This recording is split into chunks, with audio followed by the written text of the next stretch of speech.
بسم الله الرحمن الرحيم. اللهم صل على سيدنا ومولانا محمد وعلى آل سيدنا ومولانا محمد وبارك وسلم وصل عليه. رب زدني علما، رب اشرح لي صدري ويسر لي أمري واحلل عقدة من لساني يفقهوا قولي. مخکې سبق کې زمونږ دا خبره کړې وه چې بنده یو افعال متولده دي، یو افعال مباشرت دي. نو کم کار چې بنده د فعل نه ډایرکټ کېږي نو هو بنده دغه دی، کاسب دی خو خالق نه دی. او کم د فعل نه وروستو اثر چې دی نو د هغه اثر د پاره نه بنده خالق دی او نه د هغې کاسب دی. پای کې پرون خبره اتره دا شو وه. بیا موږ ویلو چې د هر مقتول چې دی نه د هغه په خپل اجل باندې مري، چې دا الله تعالی خپل یو نیټه مقرر کړې ده. الله تعالی فرمایي اذا جاء اجلهم فلا يستأخرون ساعة ولا يستقدمون. په دغه نیټه کې دا دغه نه راځي، وړاندېوالی سوال نه راځي. او معتزله وایي چې نه، د بعضې طاعات چې دي د انسان په عمر کې زیارت پیدا کوي، په حدیث مبارکه نه ثابت دي. نو موږ ورته وایو چې په حدیث مبارکه نه چې کوم ثابت نه مطلب دا دی چې الله تعالی وایي چې دې بنده عمر به 40 کاله او کده دعا وغوښتله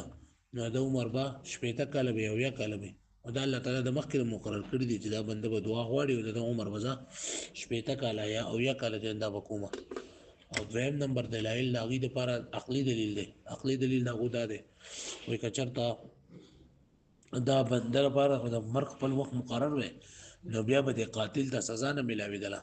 د قاتل ته به قاتل به قصاصا قتل کېدو نو په ده باندې فدیت نه لازم کېدو. دا هر څه چې په ده باندې لازمېږي دا ځکه چې د دغه نیټه دې انسان ختمه کړې ده. نو د هغې جواب دا دی چې ګوره دې انسان ته چې دا سزا میلاوېږي دا د دې وجې نه چې الله پاک د یو کار نه منع کړی او دا هغه منع کار وکړو نو ځکه دته سزا میلاوېږي. او بل دا چې دی کسب کړی دی، کسب یې کړی دی او کسب د ګناه چې دی نه کسب د قبیح دی نو د دې کسب د وجې نه دته سزا میلاوېږي. بیا موږ دا ویلو چې دا موت دا وجودي څیز دی که عدمي څیز دی. نو اکثر علما کرام فرمایي چې دا موت دا عدمي څیز دی، دې په ذریعې سره انسان معدوم کېږي. او کم کسان چې وایي چې وجودي دی د هغو دپاره دلیل او چې خلق الموت والحیات خلقه ټکی راغلی دی او تخلیق چې دی دا د موجود څیز کېږي. نو موږ ته په جواب کوو چې دغلته خلقه به معنا قدره بند دی. بیا اجل دا یو دی او که نه ډېر اجلونه دي. زموږ په باندې اجل یو دی او معتزله وایي چې 2 اجلونه دي، یو قتل دی یو موت دی. یعنې که د انسان په خپل طبیعي مرګ باندې مري او که بل کسې مړ کړي نو دا به د هغه لپاره 2 اجلونه شوه. او یو فلاسفه وایي چې د انسان هم 2 اجل، یو اجل طبیعي دی یو اجل اخترامی دی. اجل طبیعي د هر انسان چې دی نه دا 120 سال دی. چې کله دی لکه مړ دغه نه شو په منځ کې پکې څه عارض رانغی نو دی به الله پاک 120 کال ته رسوي، 120 کال بعد به دی په خپله باندې بیا مري ځکه چې دا وجود دا به لکه کار پرېږدي. او زموږ په نسبت باندې دغه یو اجل دی بل نشته دی. اوس دا ده چې زمونږ او د معتزله یو بله مسله چې مختلف فیها ده هغه دا چې دا حرام رزق دی که نه دی، حرام رزق دی که نه دی. نو زمونږ په نسبت باندې موږ اهل سنت والجماعت دا وایو چې دا حرام رزق دی او معتزله وایي چې حرام رزق نه دی. دا دغه څه تعریف دی نه حرام، موږ وایو حرام رزق دی. د دې لپاره 2 دلیلونه. یو دلیل دا دی چې الله تعالی دا رزق دا نوم د هر هغه څیز دی چې الله تعالی هغه په حیوان باندې ګرځوي او حیوان د حیوان لپاره الله تعالی ګرځولی دی او حیوانات خوري. نو کوم څه چې حیوان خوري نو هغه حلال هم کېدی شي حرام هم کېدی شي. نو که ته صرف حلالو ته رزق وې او حرام ته رزق نه وې نو دا بیا صحیح نه ده. او دویم دغه دا دی چې دویم تعریف چې د هغې په ذریعې سره حیوان غذا حاصلوي، حیوان د هغې په ذریعې سره طاقت حاصلوي. حیوان یعنې هر هغه څه چې په هغې کې ساه وي د هغې په ذریعې سره طاقت حاصلوي. نو دغه ته رزق ویلی کېږي، هغه حلال هم کېدی شي او حرام هم کېدی شي. پوه شوې بلې باندې دا اولنی تعریف دا غوره دی. او معتزله وایي چې دا حرام رزق نه دی ځکه چې هغه د حرام د رزق تعریف دا کوي. رزق دا هغه مملوک ته ویل کېږي چې مالک خوري، هغه مملوک ته ویل کېږي چې صحیح خوري. مالک خوري او کله کله د شیز وی کنه چې دا غینه لکه انتفاع غستل دا غینه فائدہ غستل او د غینه فائدہ غستل کیږي او فائدہ دا حرام نه غستل کیږي بلکې صرف او صرف دا حلال نه جره نه غستل کیږي لہذا د حرام د رزق نه وي فمغه دوی کړي سوې نو بیا الله تعالی د حرام د رزق نه وي الله تعالی ور رزق ویل له وما من دابه في الارض الا على الله رزقها نو رزقها دا واښو به معنی وګورئ والحرام رزق او حرام زمون په نسبت باندې رزق ده یعنی اهل سنت والجماعت په نسبت باندې حرام رزق ده حرام هم رزق ده او حلال هم رزق ده او معتزله وی چې دا حرام رزق نه ده وذا حرام رزق ولې ده نو زمون په نسبت باندې دو دلیل دي نمبر 1 لان الرزق اسم لما يسوقه الله تعالى الى الحيوان فياكله ځکه رزق دا نوم د هر هغه څیز دی چې الله تعالی د حیواناتو ترسه او حیوانات خوري الله تعالی حیوانات ترسه او حیوانات خوري نو وذلك قد يكون حلالا وقد يكون حراما او دغه چې الله پاک ورته رسي نو دا کله حلال وي او کله سوي نه حرام لکه پوه شو بلی باندې فهذا اولى او دا تعریف ډیر زیات غوړه دی من تفسیره د تفسیر دی یعنی دویم تعریف د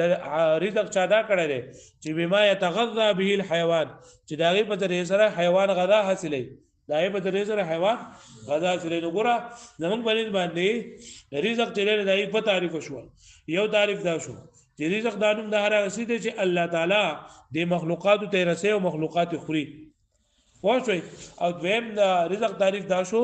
چې حیوان داغه نه غذا حاصلې حیوان ساواله سي جاندار سي داغه نه فائدہ حاصلې غذا حاصلې نو دا دوه تعریفونه وکړل پدې کې د اولنې تعریف دا ډیر زیات غوړه دی د دویم تعریف په نسبت باندې ځکه په اولنې تعریف کې نسبت د رزق الله تعالی ته شوی دی او په دویم کې چې دا نسبت الله تعالی ته نه شوی نو وهذا اولى دا تعریف ډیر زیات غوړه دی من تفسیری د تفسیر د دینه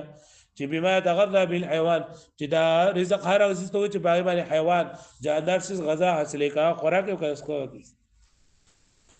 دا اولنې تعریف ولې غوړه دی نو لخلوه ځکه چې دا دویم تعریف دا خالی دی ځکه چې دا دویم تعریف خالی دی عن مال الاضافه الى الله تعالى دا الله تعالی طرف ته نسبت کوله ما انه معتبر سره دینا چې دا الله جل شانه دا اضافت دا معتبر دی په مفهوم د رزق کې سره دې چې اضافت مفهوم دی په اعتبار دي وعند المعتزله هذا معتزله په باندې الحرام ليس برزق حرام رزق نه ده ځکه هغه د حرام تعریف دا کړل لانهم فسروه تاره بمملوك ياكله المالك ځکه کله کله هغه تفسیر درې کوي یعنی تعریف د رزق کړل چې دا هغه مملوک ته چې مالک خوري هغه مملوک یعنی هر هغه چې د ملکیت کې وي هغه مالک خوري لاغي ته رزق وي صورت وي رزق وي وتاره بما لا يمنع من الانتفاع به او دویم تعریف هغه د رزق کړه چې د رزق کله کله تعریف کیږي چې دا ویلېږي هغه سستا چې دا نفع اغستل نه منع کوي چې منع نه وي دا غي نفع اغستل او ذالک او د بسجله چې دا چې هغه دغه ته ویلېږي هغه مملوک ته چې مالک خوري نو مملوک د یو انسان په ملکیت کې حلال څه راځي حرام څه نه راځي او دویم تعریف څه دا وکړو چې دا هر هغه څه ته ویلېږي چې دا غي نه نفع اغستل ممتنع نه وي او د حرام نه نفع اغستل ممتنع دي د حرام نه رزق د نفع اغستل سری ممتنع دي لهذا د حرام رزق نه نه پوه شو به باندې دا معتزله په باندې حرام رزق نه لري ولی دوه دي یو دا چې د رزق تعریف هغه کړل چې رزق هر هغه څه ته ویلېږي چې مملوک چې هغه مملوک چې مالک خوري او دا حرام د چا په ملکیت کې راځي ویب نمبر د حرام رزق نه لري ځکه چې د رزق تعریف دا لري چې دا غیره फायदा غستل ممتنع نه وي او د حرام له फायदा غستل سری ممتنع دي لكن يلزم على الاول لیکن پر اولنی تعریف باندې چې تا دغه یاکله المالک مملوک یاکله المالک پدې باندې اعتراض داره چې انما الله يكون ما تاكله الدواب رزقا چې بیا خو بکار دادا چې دا سرویس خوري نه چې هغه ته هم رزق ونه ویلې شي کنه ځکه الله تعالی فرمایي و ما من دابه الا على الله چې بری زمګه کې هیڅ د سره نشته مگر په الله پاک باندې هغه سره رزق ده نو اوس دا چې د سره چې نه دا خو لکه چې څومره حیوانات دي نو هغه نه لکه دا کتر دې تا تعریف وکړي چې مملوک یملک یاکله المالک نو د زناور په ملکیت کو غوسه شي نه راځي د زناور په ملکیت کې څه شي نو بیا پکا د چاغي د رزق نه ویل شوی او حال نه چې الله پاک ورته سویل نه رزق ورته ویل نه لکه پوه شوی باندې لکه باندې پوه شوی خادم نو لکه يلزم على الاول چې اعتراض لازميږي بنا بر اول تعریف چې الله يكون ما تاكله الدواب رزقا چې بیا په کار دا وا چې هر هغه چې ساروي خوري چې د رزق نه ویل شوی دغه د رزق تعریف خو دا وکړه کنه چې مملوک ياكله المالک او دا مرغی او دا څومره زناور چې دا خدای مالک کېدی شي نو بیا په کار د رزق نه ویل حاله چې الله پاک وته سوال لري رزق ویل او دا په لاولي باندې اعتراض لازمي وعلى الوجهين او پرېدوانو باندې مطلب دا دی چې پرېدوانو تعریفونو باندې یو اعتراض دا واردېږي چې ان من اكل الحرام چې هغه کس چې هغه حرام خوړو ټول عمر لم يرزقه الله تعالی اصلا نو بیا وایي مطلب دا شو چې الله تعالی ورته سم رزق ورکړو کنه دا رزق تعریف کوتا دا وکړو چې مملوک یاکله المالک یو د رزق تعریف زدا وکړو او د بل رزق تعریف زدا وکړو د رزق دویم تعریف زدا وکړو چې دا هغه ته ویلېږي چې داغه نه फायदा غستل ممتنع وي او دا کوم څه نه چې फायदा غستل ممتنع وي نو پکاټه چای ته رزق ونه ویلې شي کنه او الله تعالی وی وما من دابه الا على الله رزقها چې برزمه کبانی څومره چې د سړي الله پاک باندې غیر رزق ده نو کله چې یو کس چې هغه ټول عمر حرام اخري نو بیا خو دې مطلب دا چې الله تعالی ول رزق ورنکو کنه او حال لا چې الله تعالی ویلي چې بس مکه باندې سوم دي د دې رزق پچا باندې دي پوه شو باندې نو کدا د رزق دا مانو کې نو بیا په کار ده چې دا کس چې کم کس حرام ټول عمر خړلي چې هغه د رزق نسبت ونه شي ومبنى هذا الاختلاف او مبنى دي اختلاف دا حرام رزق دی او کنه دی نو د دې دغه دا مبنى دا چې ان الله چې الا ان الاضافه الى الله تعالی معتبره في معنى الرزق چې موږ وایو کنه چې په رزق په معنی کې الله تعالی طرف ته نسبت کول دا سری دا به موجود دي چې په رزق په تعریف کې الله تعالی ته سګيږي نسبت کیږي او زمونږ په نسبت باندې خلق د قبیح نه بلکې کسب د قبیح سره قبیح دی او دغه دي د معتزله ومنځ باندې کسب د قبیح چې څنګه قبیح ده دغه شاده فعل د خلق د قبیح قبیح ده نو کچرتا د رزق نسبت د حرام ته وکړل شي نو بیا بلای چې الله تعالی حرام سیس چې الله تعالی د قبیح مرتکب دي واښو باندې موږ وایو قبیح او دویم اعتراض راو دار چې لکه کچرتا د حرام رزق وې او الله تعالی د نسبت چي وې نو بیا پکار دا چې دی انسان لا پر حرام غړو باندې عذاب نور کوله کېږي کنه دغه مزمت لایق نه وي نو موږ ته وایو چې دا خو لکه دا الله تعالی اختیار ورکړي چې حلال چیز بغټي او حرام بنه غټي او دا خپل اختیار پر خو لري او حرام غټي نو دغه اختیار ختمولو د وجنه د اختیار په ځای ضایع کولو د وجنه الله تعالی د عذاب ورکړي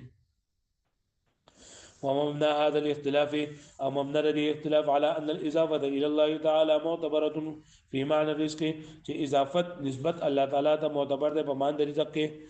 او وانه لا رازق الا الله وحده او بل چې رازق نشته مگر صرف الله له ویم دلیل وان العبد يستحق الذم والعقاب على اكل الحرام بندا دا مستحق د مذمت وي او مستحق د عذاب وي په نه باندې ما خوراک د حرام باندې نو کدا حرام رزق وې نو بیا به دا ګناهم د مستحق کېدو د عذاب هم مستحق کېدو وما يكون مستندا الى الله تعالى لا يكون قبيحا او که هر هغه چې الله تعالی دې نسبت وي قبیح نشي کېدای ځکه دا په باندې خلق د قبیح دی ومرتكبه لا يستحق الذم والعقاب او مرتكب لري چې نه د ثواب او د عذاب مستحق نه والجواب ان ذلك لسوء مباشره اسباب باختياره چې دا د عذاب څخه ورکول کېږي چې په خپل اختیار باندې دا حلال اسباب چې دا پر خو دي او حرام اختیار کړی دي لکه نبی عمر صلی الله علیه وسلم په زمانه کې صفوان ابن امیہ نے فرمایي چې موږ نبی محمد صلی الله علیه وسلم سره ناسو یو سړی راغی عامر ابن قره دا غنمو عامر ابن قره ناغری پیغمبر اسلام ته ویل الله رسول الله صلی الله علیه وسلم الله تعالی زما د اواز خو پیدا کړی دی نو زرا غاری بچانی وېما نو او بل څه کار مې زده کړی نه دی نو ته مال اجازه ترا کې چې د ریګانو بجاری مې مو درې په ذریعہ سره خپل مال دولت حاصلوم ګټه وټه د دې په ذریعہ سره کوم نو پیغمبر صلی الله علیه وسلم ورته فرمایل چې لکه زه تعالی د اجازه نه درکوم او اے الله دشمنه تعالی الله تعالی خپل رزق درکړی دی خو تا په خپل اختیار باندې ختم کړی دی تعالی الله پاک له څونو روغ درکړي دي خپې د روغ درکړي دي او تعالی د هر کار طاقت او قوت درکړی دی پتا کې د استعداد شته چې ته گاډي وچلې پتا کې د استعداد شته چې ته لرګي وچې پتا کې د استعداد شته چې ته نور څه کار وکې او تا په خپل اختیار باندې د کار ختم کړی دی دا هر څه پرې خودلې دي او غانې بجانې د اختیار کړی دي لہذا سره پر دا جایز نه دي او نه بل چا لپاره دا جایز دي نو دا حرام سره پر دا حلال کول نه شمه او دا سینه الګه پوښو به باندې الګه پوښوي وکل یستوفي رزق نفسه حلالا كان او حراما او هر انسان چې د دنیا ته راغلی دی د خپل رزق پوره کوي هغه حلال او که حرامي یعنی کوم رزق چې الله پاک د دې انسان لپاره لیکلی دی هغه به پوره کوي چې کدا حلال او کنه سوي حرام نو ګوره چې د دې انسان موږ د غذا کوم معنا وکړه او د معتزله چې کوم معنا کړی دا چې مملوک یاکله المالک نو هر انسان خپل غذا خپل باندې پوره کوي او دا نه متصور کیږي چې انسان یوي او دا خوراک بل څوک خوري پوه شئ او په دای کې چې ته چې دا دې څک معنا ته څه وکړي لکه څنګه معتزله وکړي دا چې د صور ته وي دا مملوک یاکله المالک نو دا بیا پای باندې نه دی ممتنع ځکه چې بعض ټیم کې شي چې اوسې د چا په ملکیت کې خو بل انسان استعمالي بل انسان استعمالي او ریدا څوک د بل چا نشي خوړه وکل یستوفي رزق نفسه او هر یو انسان دا پوره کوي خپل رزق د خپل ځان حلالا کان او حراما که حلال او که حرام ولی لاصول التغذي بهما جميعا ځکه چې غذا د حلال په ذریعہ سره هم حاصلېږي او د حرام په ذریعہ سره هم حاصلېږي ولا يتصور او دا ممکن نه الا ياكل انسان رزقه چې ورکړي انسان خپل رزق او ياكل غیره رزق او یاکل غیره رزق یا د یو انسان د بل چا رزق خو دام نه ممکن لأن ما قدره الله تعالى غذاء الشخص لك هر هغه څه چې الله تعالی مقرر کړی دی انسان د غذا لپاره يجب ان ياكله واجب دی په باندې چې دی خو هغه لره ويمتنع ان ياكله غيره او دا ممتنع دي چې نه علاوه دا بل کسوکري واما بمعنى الملك فلا يمتنع او چرته د رزق په معنی ملکیت باندې واخلي نو دا بیا ممتنع دي دغه چې ډیر کړه تا د انسان په ملکیت کې اوسې او بل څوک استعمالي کله رزق معنی ته دا واسطه چې مملوک يملكه المالك نو بیا دا معنا بیا ممتنع ده هغه پوه شو به باندې بل بس هو ما که بس کوم نو ثواب ان شاء الله بیا ختم کوم